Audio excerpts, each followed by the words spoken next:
sebuah soal. Sebelumnya, perkenalkan kami dari kelompok 2 dengan nama anggota. Saya sendiri Asta Denata Aulia dengan 3 digit NIM terakhir 074. Dan saya Nisa Ardani dengan 3 digit NIM terakhir 302. Saya Bella Cinta Permatasari dengan 3 digit NIM terakhir 303. Nah, sebelum kita menjelaskan mengenai sebuah soal, memecahkan sebuah soal, di sini kami akan menjelaskan mengenai skema pemecahan masalah. Dalam skema pemecahan masalah, menurut kelompok kami itu ada 4. Yang pertama yaitu memahami masalah. Kita menganalisis sebuah masalah terlebih dahulu. Kemudian kami menyusun rencana atau planning sebelum memecahkan sebuah soal. Kemudian kita melaksanakan rencana atau implementasi dari rencana yang kita buat tadi. Kemudian kita melihat beberapa refleksi. Dalam memecahkan soal ini kami menggunakan teknik skema. Baik. Nah, apakah ini termasuk sebuah masalah?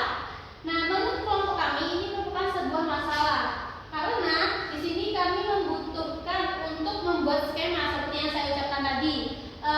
Soal ini gambar tersebut adalah gambar kap lampu yang tidak mempunyai alas dan tutup. Alas dan kap lampu berbentuk lingkaran. Luas bahan yang diperlukan untuk membuat kap lampu tersebut adalah titik-titik sentimeter persegi dengan pi 3,14. Oke, di sini ada gambar sebuah kap lampu. Untuk soalnya sendiri adalah gambar di atas adalah gambar kap lampu yang tidak mempunyai alas dan tutup. Alas kap lampu berbentuk lingkaran.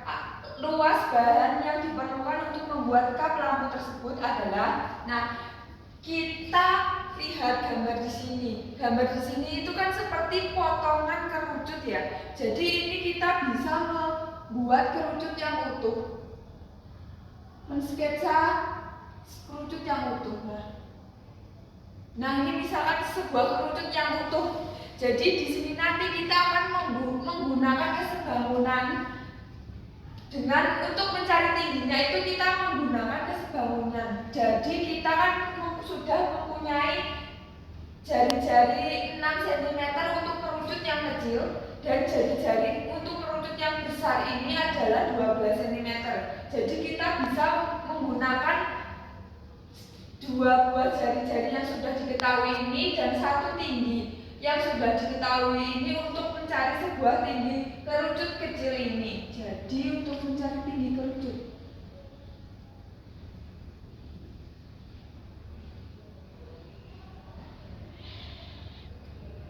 6 dibanding 12 sama dengan, kita misalkan tingginya ini adalah T per T plus 8. Kita kalikan silang 12T sama dengan 6T plus 6T plus 42. Kita kurangkan keduanya dengan 6T, jadi 6T sama dengan 42. T sama dengan 8. Jadi kita juga memperoleh tinggi ini itu 8 cm. Enggak. Selanjutnya kita cari ini. Kita cari selimut kerucut ini. Kita sudah punya tingginya kan 8, lalu alasnya 6. Jadi S, kita cari S dengan rumus Pythagoras selimut. Yang kecil kita misalkan S1, jadi akar, kan itu sisi miring ya, jadi akar dari 8 kuadrat ditambah 6 kuadrat sama dengan 64 36 akar dari 100. Kita akan peroleh 100 cm. Jadi untuk selimutnya ini kita punya 10 cm. Oke, selanjutnya kita akan mencari sisi miring kerucut yang besar ini atau selimut Nah, untuk selanjutnya kita tadi kan sudah mencari sisi miring kerucut yang kecil ketemu 10 cm.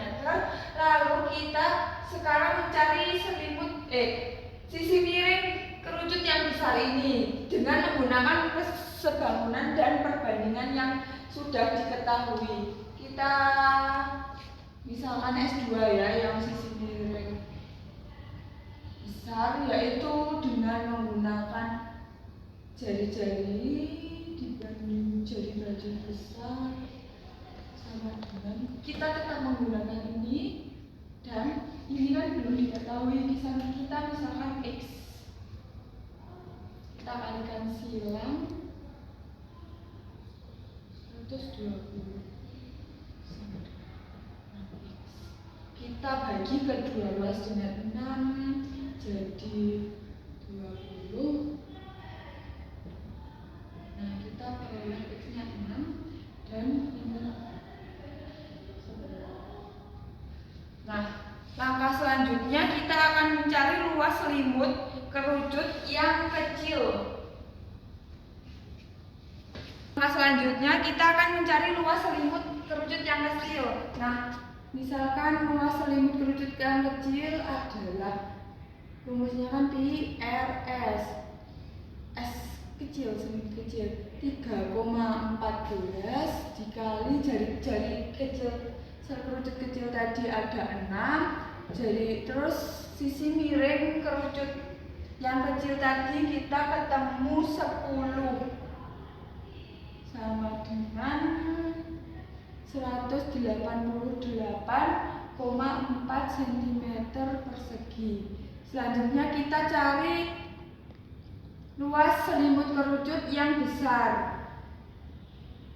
Pi R S yang besar 3,14 kali 20. Tadi sisi miring kerucut yang kedua kan ketemu 20. Maaf, ini salah. Jari-jari yang kedua itu 12 ya. Oke, ini kita peroleh 753,6 cm persegi. Nah, tadi kan disuruh mencari luas bahan kap lampu yang digunakan kan. Tadi kan kap lampunya dari potongan kerucut. Nah, ini tadi kerucut yang kecil, ini kerucut yang besar. Nah, tadi kan kap lampunya cuma gini aja.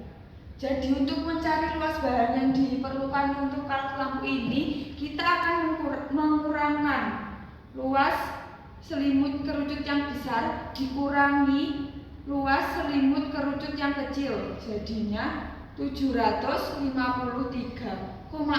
cm persegi dikurangi 188,4 cm persegi. Kita peroleh 565,2 cm.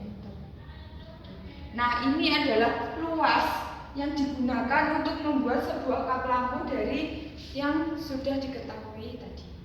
Jadi untuk mengenai masalah matematika yang tergolong pada soal yang sudah kita jelaskan tadi, yang pertama kategori masalah tadi termasuk dalam to find, soal matematika yang berisi perhitungan luas bahan untuk kap lampu tanpa perlu membuktikan rumus. Dan soal yang tadi juga termasuk dalam masalah yang terstruktur karena informasinya sudah sangat lengkap yang disediakan secara jelas. Kemudian masalah tadi juga termasuk masalah konvergen, memiliki hanya satu solusi yang spesifik.